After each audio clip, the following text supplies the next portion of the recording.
What is up, guys? Welcome back to another Destiny 2 Season of the Chosen video. In today's vid, I'll be covering the new Hunter exotic chest piece that came with the season, the Omnioculus. Now, I'm pretty sure that's how you say that, but, I could be wrong. In any event, on how to attain this exotic, again, the new exotics are tied to the Legend and Master Lost sectors, so make sure when you're looking at the Lost sector that it is rewarding an exotic chest piece as the solo reward. So again, if you do it solo, it's a lot faster. Personally, I just farm the solo legendary. Once you get up to a certain level, it's pretty simple. So I wouldn't worry about doing master. I would just farm the legend one because I think it's a lot faster. Let's go over its perk. Beyond the Veil, you gain a second smoke bomb charge and have damage resistance when invisible. When you make an ally invisible, they gain damage resistance while invisible, and you gain melee energy.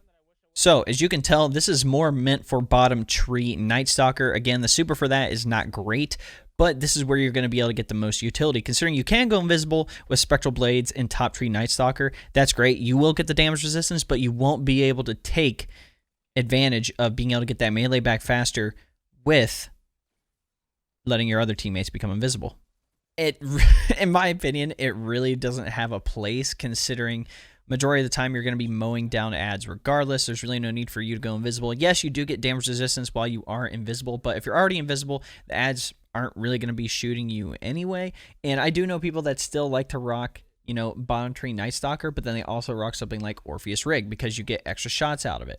So you might as well use the super that gives you extra shots versus having a second smoke bomb that makes you invisible and makes your allies invisible. In my opinion, there's not really a benefit here when there are so many other exotics you could be using that are really, really good for PvE.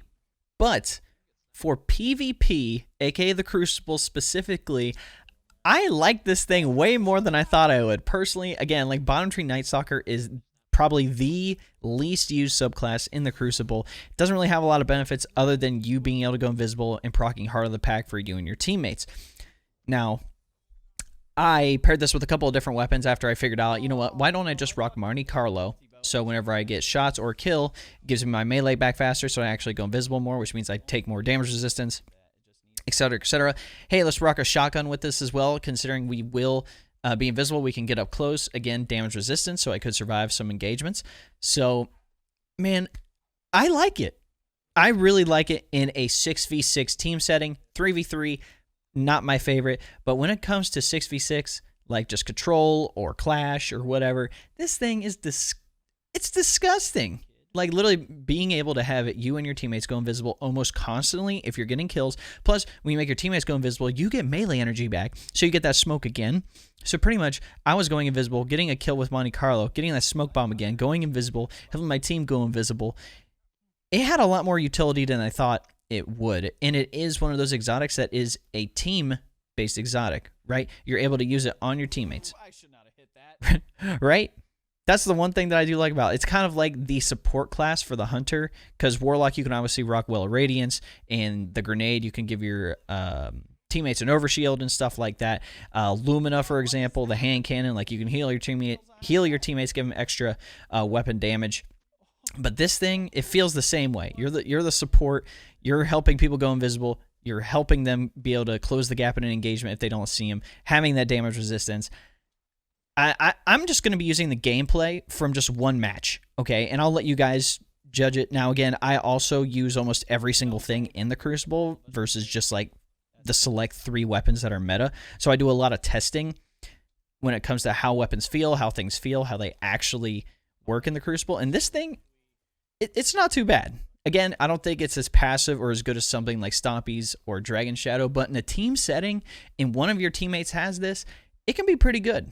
Again, since this is all predicated on you having your melee, you can obviously rock melee mods to be able to get your melee back faster. You can do Gambler's Dodge, so when you dodge an enemy, you get the smoke. Again, Monte Carlo, I was using that so I could get my melee back faster. There's the melee mod on the Arc Cloak, where when you dodge, you get melee energy. Like, there's a lot of ways you could set up this to be a melee-specific build, or a smoke-specific build, so to speak. And it is just... there's some good synergy here, man. Overall, I think Bungie did a very good job with this exotic. The only thing that creeps me out is that it's just a bunch of eyeballs on the front of it, man. That's it. It was kind of creepy. Definitely not my aesthetic, not super aesthetically pleasing, but very, very effective in that team setting for Crucible. Now that you're at the end of the video, if you believe that I added some value or entertainment to you, be sure to like the video, subscribe to the channel, and share it out if you'd like to any social medias that you have. Also, be sure to join my Discord community so you don't miss out on anything. We have gamers and streamers that play on a variety of platforms, and again, the link to my Discord is in the description below. There are multiple ways to support me, whether it's monetarily through Twitch, my merch, my business, etc., or you can just come out to the live streams, interact with my content on social media. For my gaming content, I'm on YouTube, Twitch, Twitter, TikTok, Instagram, and Facebook. And for my personal content, I'm on TikTok, Twitter, Instagram. Plus, I have my own podcast that's available on Apple, Spotify, Anchor, Google Podcasts, pretty much everywhere that you listen to the podcast, where I cover mindset and success principles and have some guests on occasionally. The links for literally everything are in the description below. And lastly, if you're looking for a clan to join, we have some spots left in my clan, the D1 Fire Team. If you request to join, I'll let you in myself, and the link for that is also in the description below. All right, I'm out. Have a good one, ladies and gentlemen. We'll catch you in the next one.